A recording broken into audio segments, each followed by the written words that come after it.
Good morning. Welcome to the Community Church of Chapel Hill, Unitarian Universalist.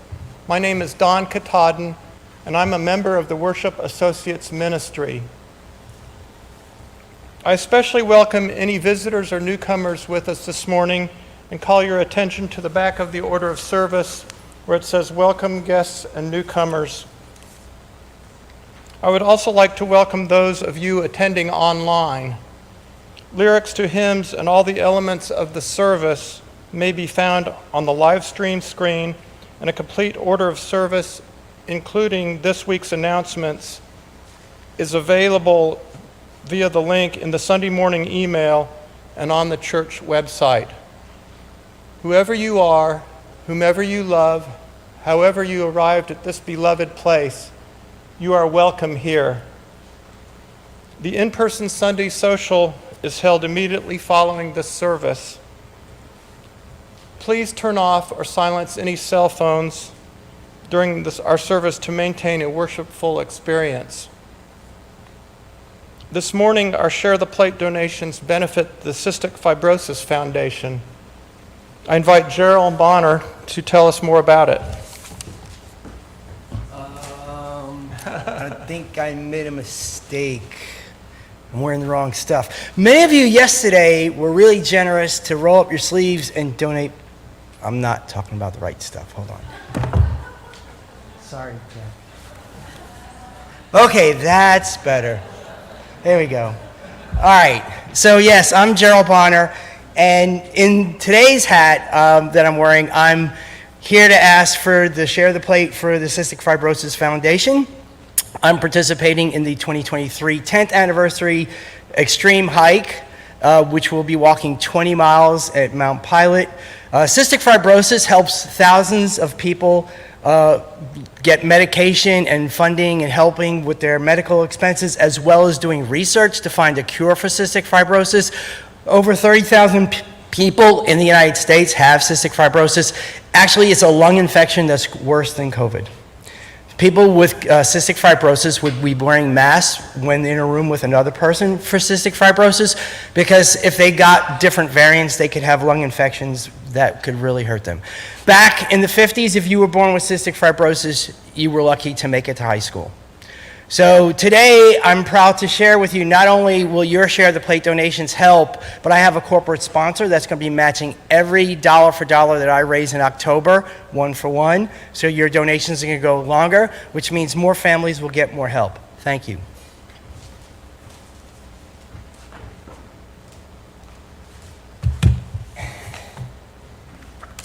Please stand in body or spirit for our opening hymn, Morning Has Come. It can be found on page 1000 in the teal hymnal.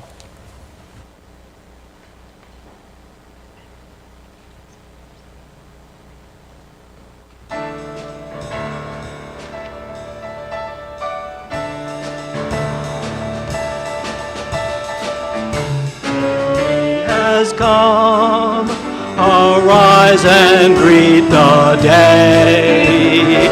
Dance with joy and sing a song of gladness. The light of hope here shines upon each face. It brings faith to guide our journey home.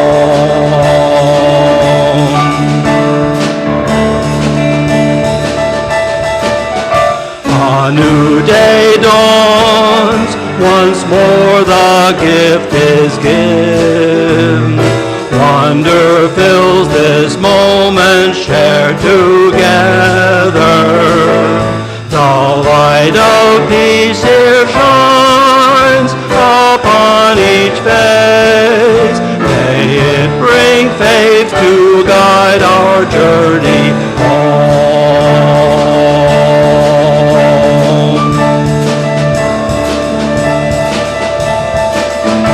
Open our eyes to see that life abounds. Open hearts to welcome it among us. The light of love here shines upon each face. May it bring faith to guide our journey home.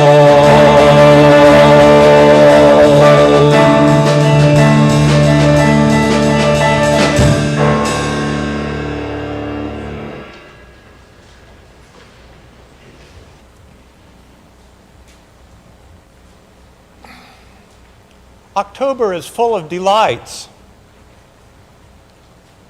Let me share the orange ones with you. As the calendar turns to October, the last of this year's monarch butterflies are emerging from the chrysalis and beginning their flights south to Mexico for the winter. The October harvest is full of orange colors. This is the month for digging up sweet potatoes and picking pumpkins and butternut squash. Have you seen the webs of the orb weaver spiders recently? Not everyone will agree with me that they are a delight, but I find them delightful with their bright orange legs. The autumnal orange of the changing leaves will be here soon enough. The delightful playfulness and wonder of Halloween is just around the corner, too. Orange basketballs come out this month. Midnight madness in college basketball is less than 2 weeks away. A delight for many of us. And if that is just one color and just 1 month, imagine the full spectrum of delight that must surround us year-round. Let us connect with that delight this morning. Come, let us worship together. You will find the words to the chalice lighting in your order of service. Please join me in saying them if you wish to. Please join me in reading them. We receive fragments of holiness, glimpses of eternity, brief moments of insight. Let us gather them up for the precious gifts that they are, and, renewed by their grace, move boldly into the unknown.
I close my eyes and I can see a world that's waiting up for me, that I call my own.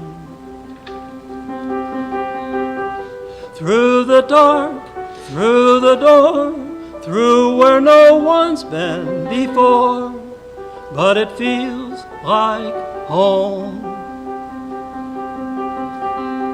They can say it all sounds crazy. They can say I've lost my mind. I don't care, so call me crazy. We can live in a world that we design. 'Cause every night I lie in bed, the brightest colors fill my head. A million dreams are keeping me awake. I think of what the world could be, a vision of the one I see. A million dreams is all it's gonna take. Oh, a million dreams for the world we're gonna make.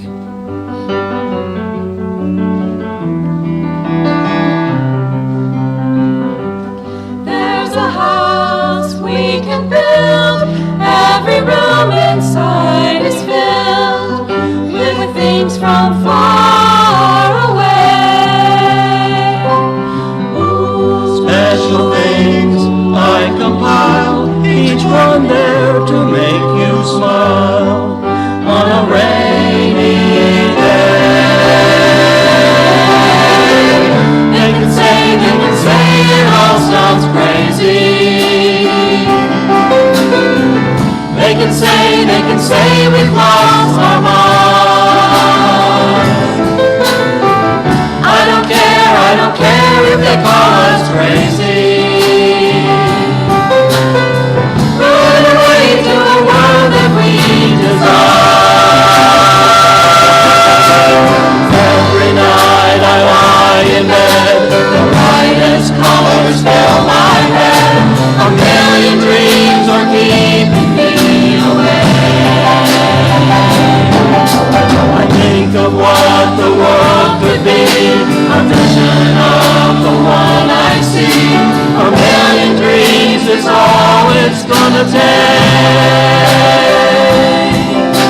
A million dreams for the world we're gonna make. However big, however small, let me be part of it all. Share your dreams with me. You may be right, you may be wrong, but say that you'll bring me along to the world you see. To the world I close my eyes to see. I close my eyes.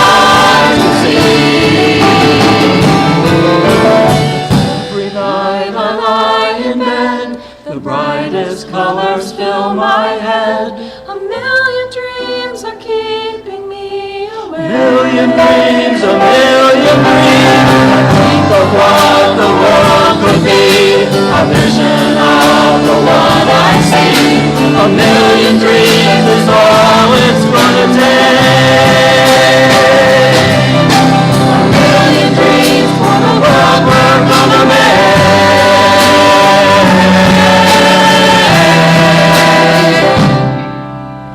For the world we're gonna make.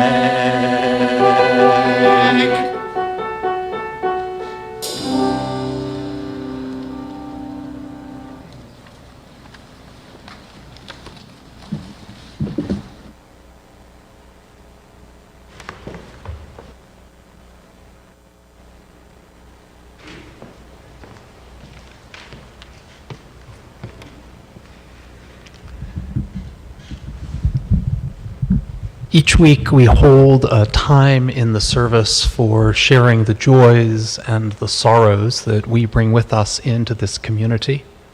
It's during this time, if you've come with either a significant personal joy or a significant sorrow to share, you're invited to come forward, to place a stone in the water bowl, and to briefly share your joy or your sorrow.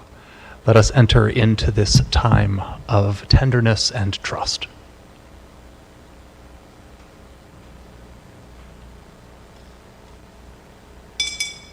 Good morning, I'm Jenny Warnash. This is for my uncle, Emil Garlowitz, who was recently diagnosed with pancreatic cancer.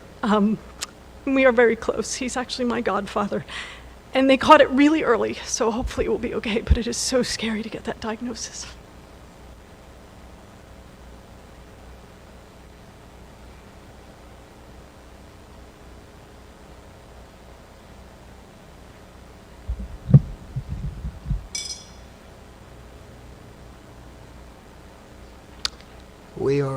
We are Bill and Joan Mead. I just wanted to talk about my recent loss of my oldest brother, John, who died on the 13th of September, just 3 days shy of his 91st birthday. I am now the sole surviving son of 4 boys raised by my parents.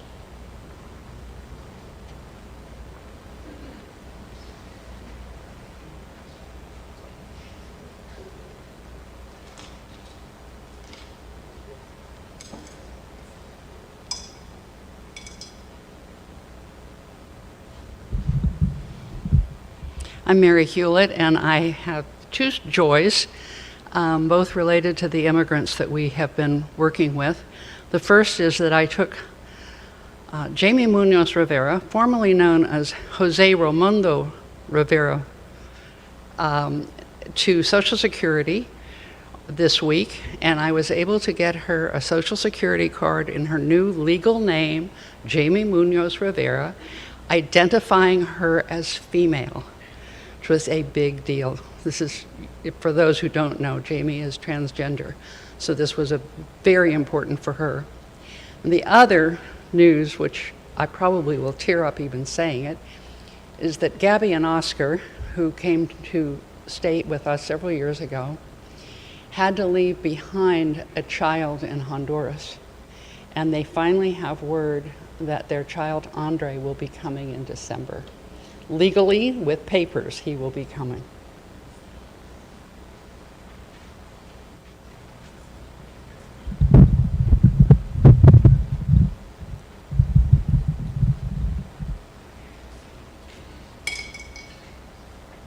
I'm Rachel Rose. I am here to share the sorrow that Bonnie Nelson, whose love language is service, has suddenly lost their beloved dog Jet, and he was the ultimate recipient of her selfless service, and it is a huge loss for their family.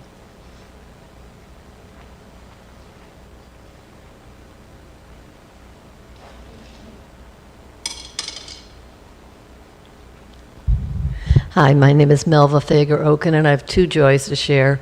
One is Thursday night. My son, who lives here now, he and my daughter-in-law were in New York City for the Emmy Awards, and his film won 3 Emmys.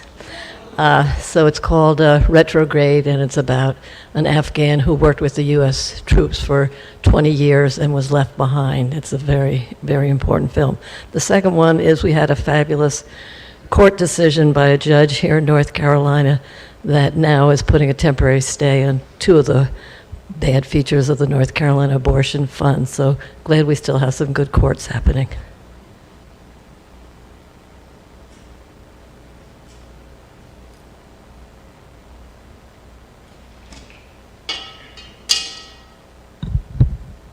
My name is Elspeth Van Tongeren, and on September 27th, I received a great-granddaughter. We finally managed to get a girl in the family. It had been all boys the last 10 years or so. And I was in Washington, D.C. I'm very much worried about the reception of my phone, which blinked for a while. So all is well.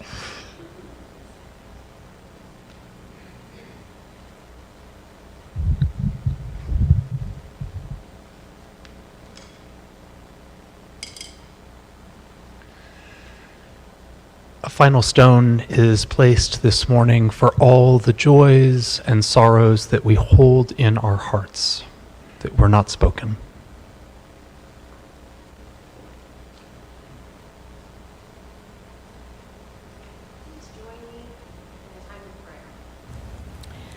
As we gently hold all of the tender feelings in this room, we are just a small piece in this magnificent world. This world is complex and challenging, but it's also beautiful. It's easy for us to lose sight of this fact. In the overwhelming negativity we encounter, piling on day after day, it is easy for us to want to shut down, to close ourselves off. But today, in this moment, I invite us into a spirit of openness. Let us open our minds to thoughts and memories as they come to us, to not edit, prejudge, or push away those things that may be uncomfortable or sad, or to those things that may overwhelm us with joy. Let us open our bodies to whatever feelings may arise. Let us experience all of the sensations and emotions we feel, even those that there may not be words for. And let us open our hearts to a love that encompasses all, to a love that is willing to care for another, and most importantly, to a love that will accept and embrace the entirety of ourselves. We pray for the strength to be open to the difficulties in our lives and the ability to appreciate and be grateful for the joyful moments. Amen. Our sung meditation is number 1010, We Give Thanks.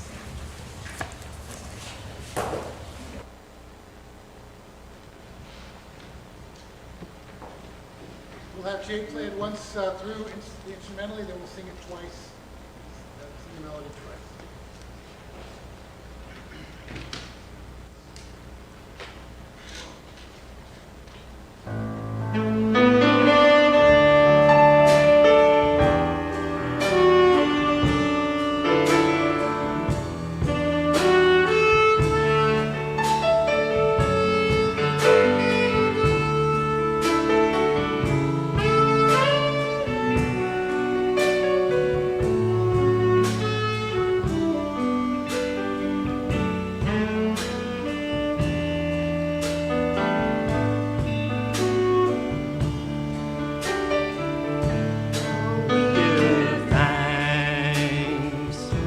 This precious day, for all gathered here and those far away, for this time we share with love and care.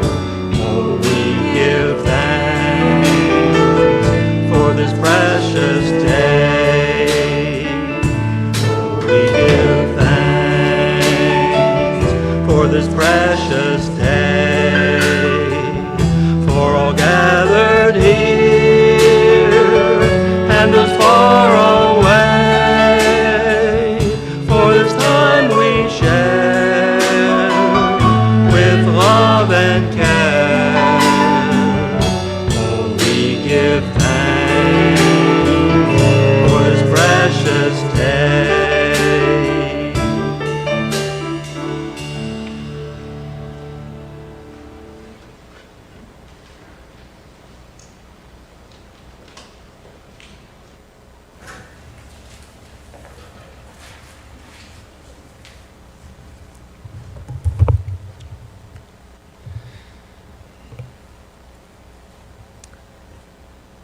The reading this morning comes from the brand new, not even 10 days old book, The Book of More Delights by Ross Gay.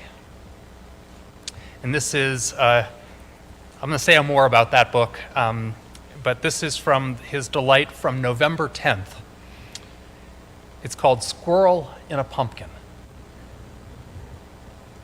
On a porch, down the block, on my way, distracted from which, reminded of which, and I was very still, so the critter gobbled away, though with an eye on me, which you could tell was really on me, when looking down into the pumpkin for more goodies, looking at me, then looking down, then looking at me, then looking down, then looking at me one more time to be sure, I guess, I was not actually one of the neighborhood cats dressed up as a human being with a backpack. Before plunging headlong into the gourd, so that all that remained visible of the critter was that plump butt, those long-footed rear legs, and that tail, buoyant, flamboyant, and, well, gaudy, even gauche. Truth be told, until popping back out of the pumpkin, eyeballing me again while working over this seed, which to the squirrel, from the looks of it, would be like me eating a little pizza. I'm talking scale here. The squirrel was in the plumping phase of the year, not worried about spring break. And because of my job, a lucky job as far as they go, I thought, oh, this is a delight. Let me write this down. So I elegantly swiveled my backpack into my front pack, unzipped slowly as possible, reached into the bag, and as I was pulling out my notebook, the squirrel looked at me like, oh, no, you don't, you cat dressed as a human, and tipped away, as they do, which might be a small but useful lesson on the differences, or perhaps the consequences, of acquiring versus being with, or in, or of the delight.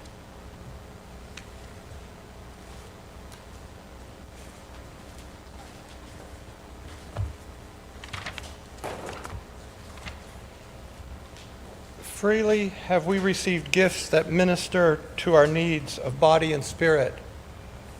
Gladly we bring to our church and its wide concerns a portion of this bounty. If you wish to donate online, there is a QR code on the back of the order of service, and there is information on the church's website. Today, our generosity extends beyond our walls as we give to today's Share the Plate. Remember that you can donate online, or if you are writing a check for the Cystic Fibrosis Foundation, please write STP in the memo line. We will now receive the morning offering. Can we turn this mic on for AKG2? It is on? Okay. Anyway, we'd like you to help us out singing the chorus of this song. It's a song called Sir Duke by Stevie Wonder. Hopefully, Randy, you remember it. And the chorus is a little too high for any of us to sing, so we're hoping that you can sing it for us. So it's, they can feel it all over, they can feel it all over people. It goes like this, right? They can feel it all over, they can feel it all over people. They can feel it all over, they can feel it all over people. Great, thanks. Yeah, I sent out a message to the band saying, giving them suggestions of delightful songs, and Jake wrote back and said, yes, Sir Duke, that sounds delightful. And then he remembered about the sax break in the middle. But I made him do it anyway. You're welcome to sing along the rest of it too. 1, 2, 3, 4.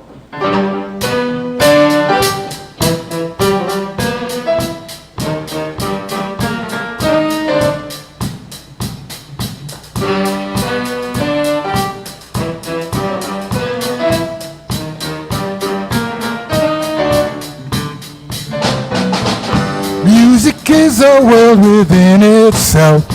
It's a language we all understand. With an equal opportunity for all to sing and dance and clap their hands. Just because the record has a groove doesn't mean it's in the groove. And you can tell by the way on the letter A when the people start to move. Here we go!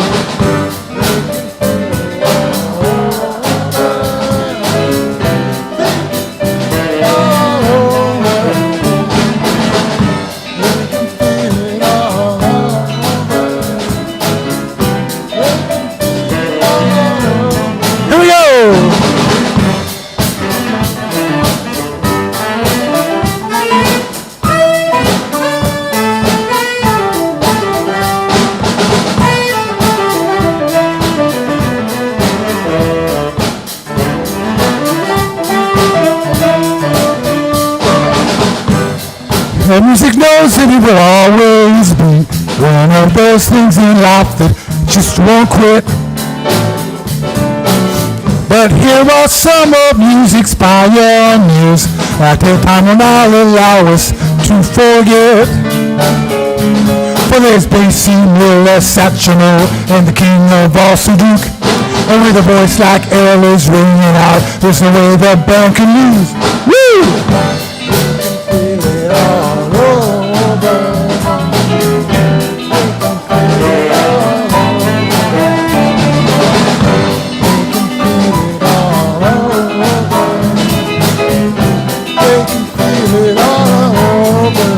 Two more times, sir. They can feel it all.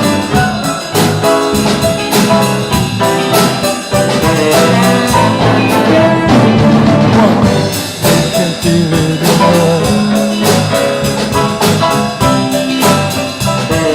Here we go.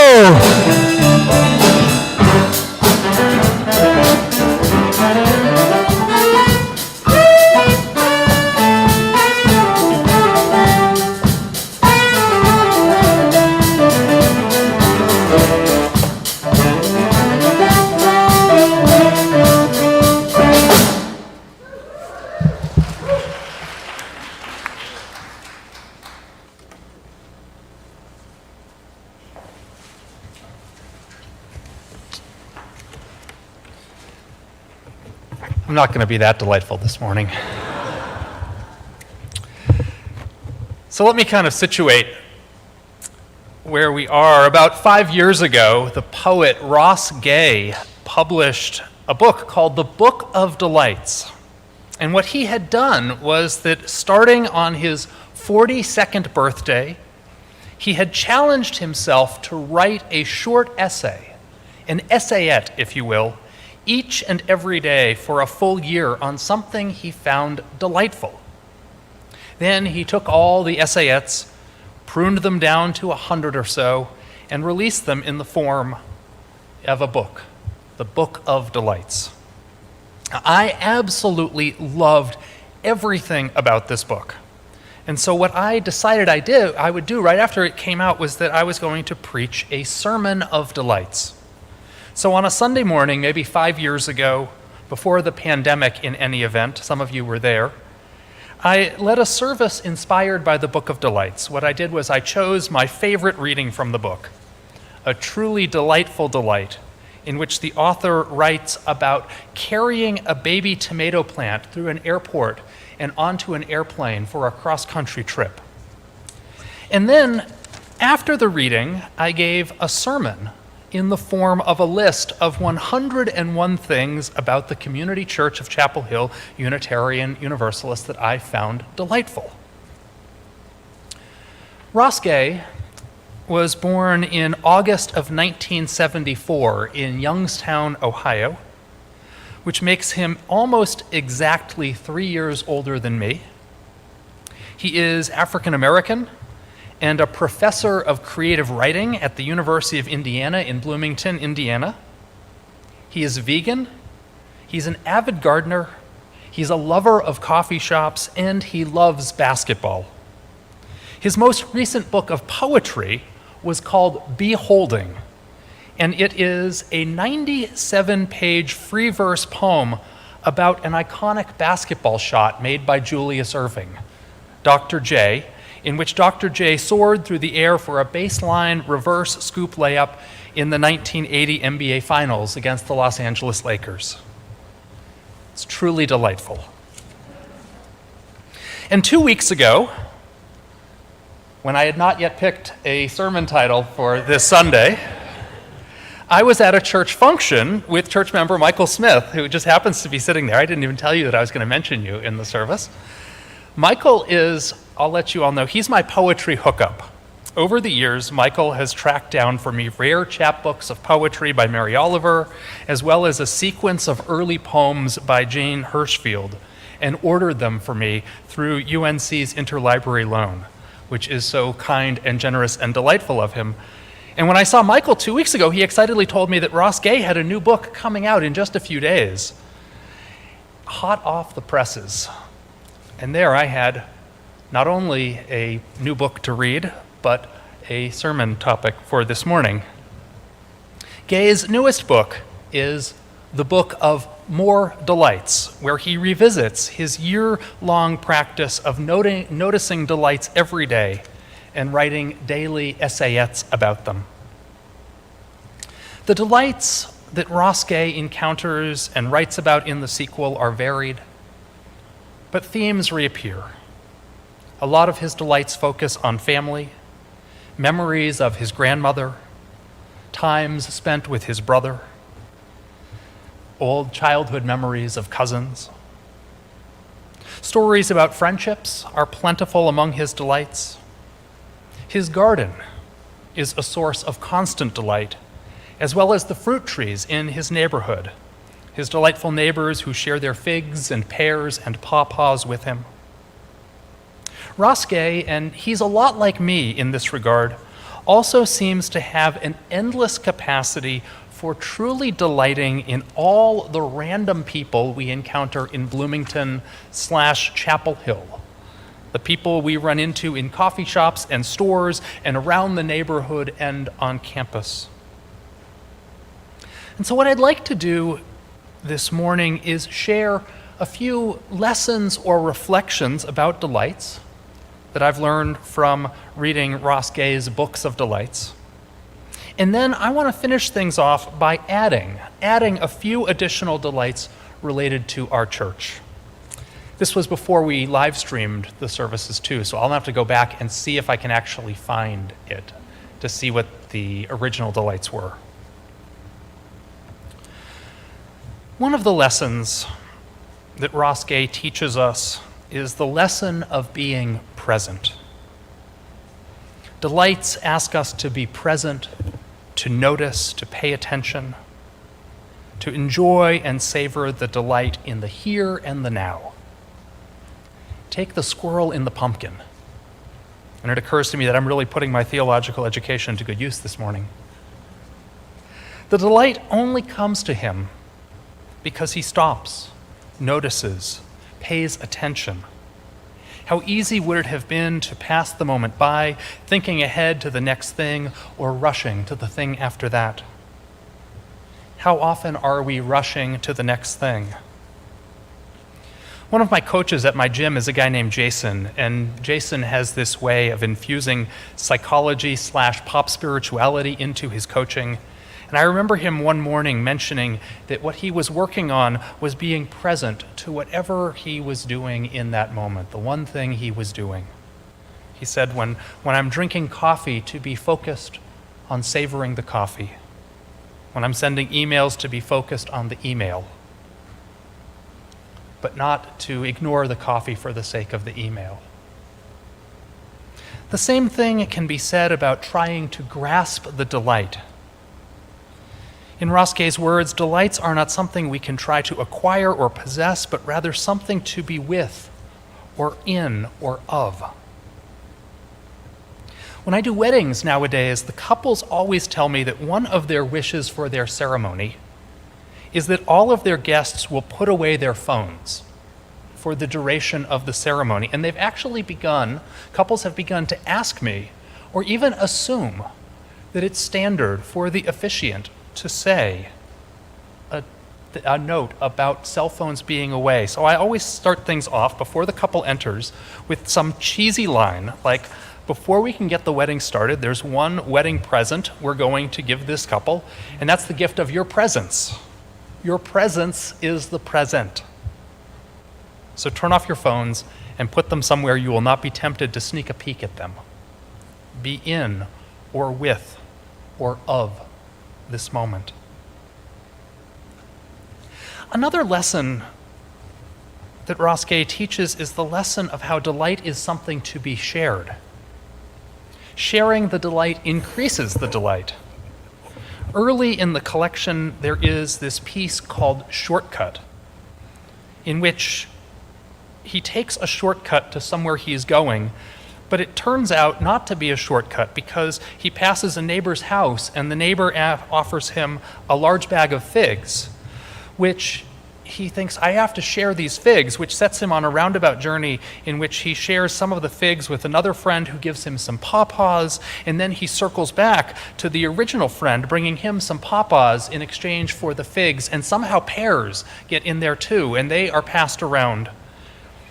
And this reminded me of how Dee Dee Lavender brought a bevy of tomatoes to the August board meeting at our church, or how Dorothy Hammett brought in a bag of figs at a building and grounds workday, and how after our meeting this week, our midweek theological reflection session, I was so eager to share the writings of Rosquet with Jen that I rushed back to the office and I was flipping pages and sort of shoving books in her direction, saying, here's this delight, and here is this delight. And then how yesterday Jen returned the favor by inviting Lydia and I to come meet the rescue pig named Mr. Oinkers, who lives a few houses down for her. And this pig has a particular taste for peppermint candy, which if you've ever fed peppermint candy to a pig is a delight. And delights are increased when they're shared. That's my point, I think. And a third lesson that I've taken away from the Book of Delights is the lesson about delights occurring even in the midst of undelights. Rosquet writes in a particularly heavy one, if the Book of Delights is at all interesting, it is only as interesting as it is cognizant of, and sometimes straining against, the enticing and ample Book of Undelights. The Book of Undelights is not a real book. Rather, what he means by that is that he is fully aware that not all is right with the world. Rosquet seems to capture the spirit of what Adrienne Marie Brown calls pleasure activism, the idea that experiencing joy and delight is itself a kind of resistance, a kind of refusal to be ground down by the injustice of the world.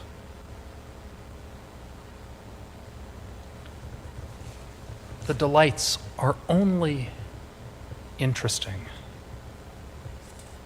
in light of and in resistance to and in response to that book of undelights that any of us could write.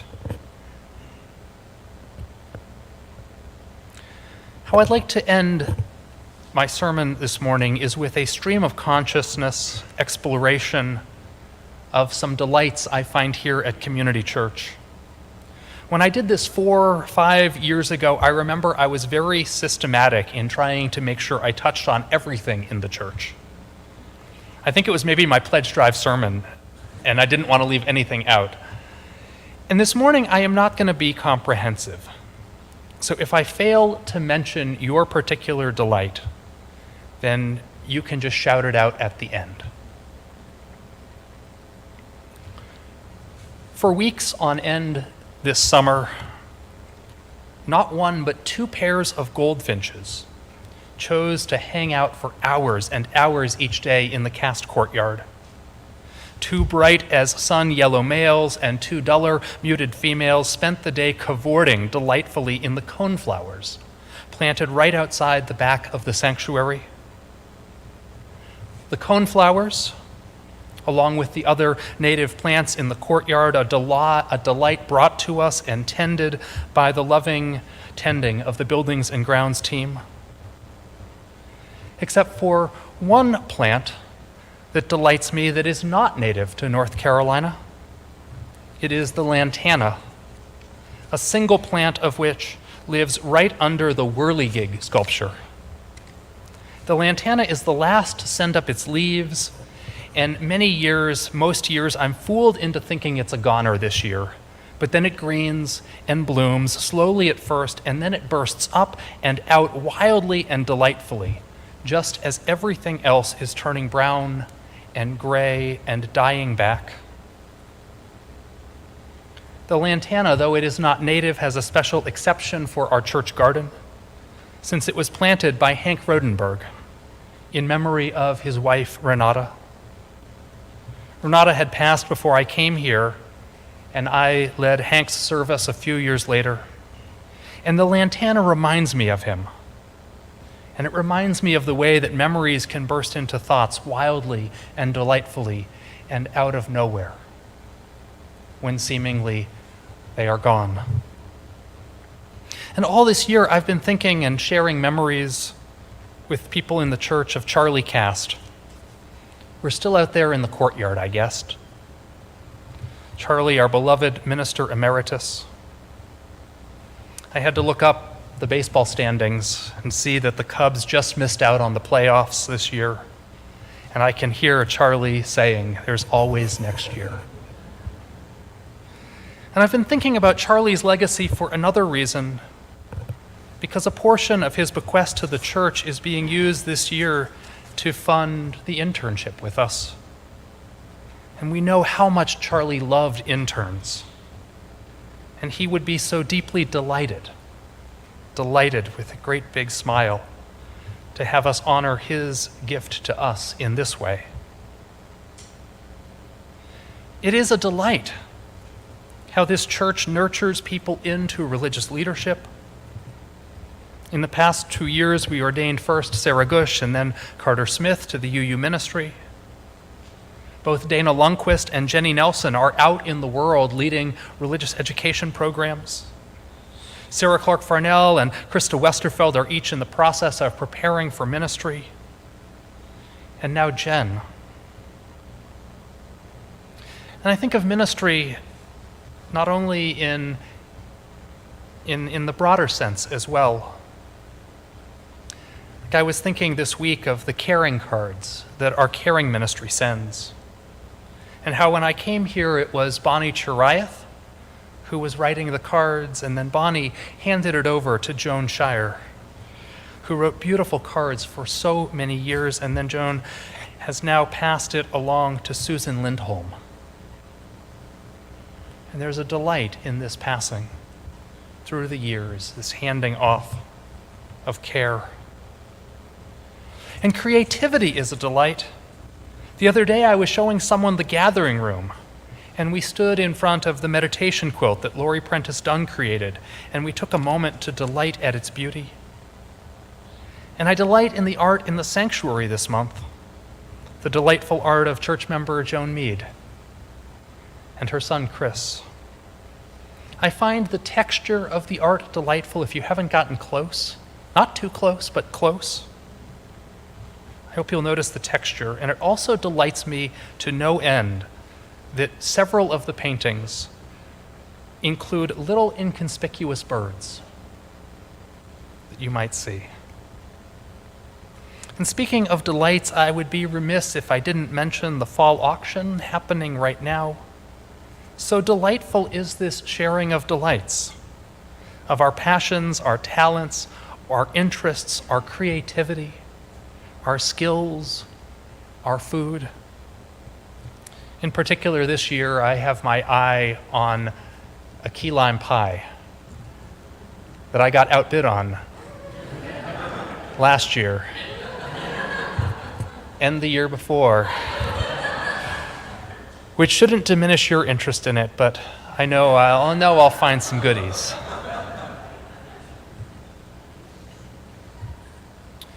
It occurs that when I preached about delight 5 years ago, I mentioned so many of the delights that I don't have the time to reiterate this morning. The delight of our children and youth programs, the delight of music making and singing, and choirs and singers and bands, the delightful five, the delight of justice making, the delight of serving the community, the delight of volunteers serving the church with dedication, the delightful staff, the delight of community, and I've left so many out. I've left so many out. So I invite us to take a moment and, if you will, think of a delight and, in a few words, just shout it into the space. What delights do you hold this day?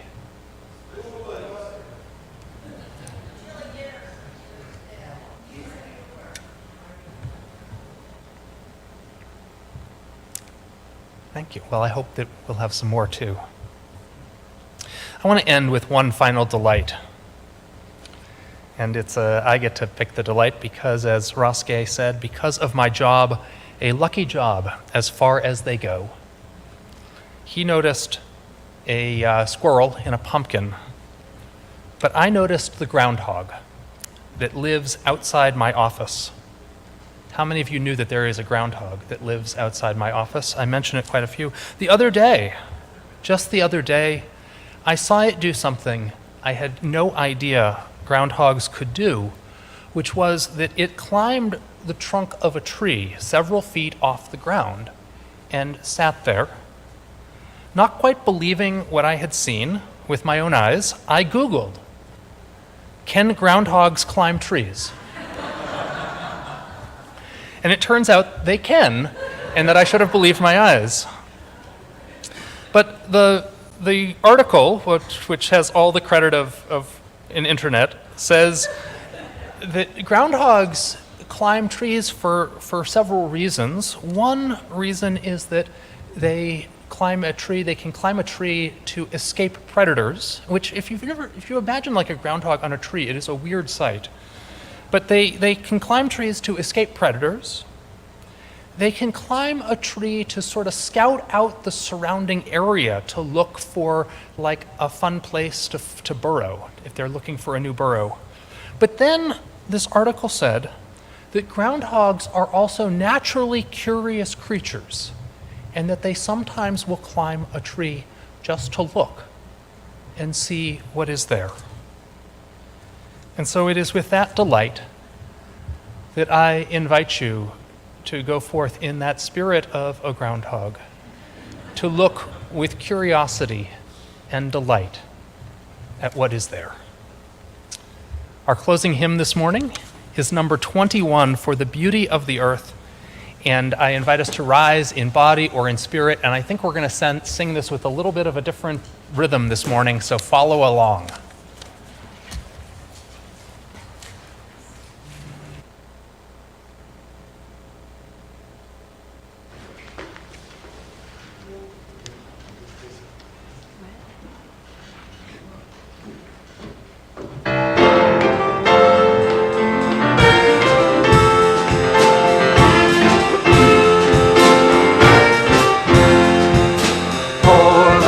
Beauty of the earth.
the chalice are in your order of service, please join me in saying them.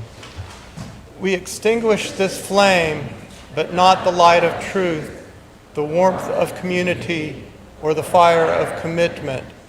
These we carry in our hearts until we are together again. Now let us thank all those musicians and other people who helped make the service possible.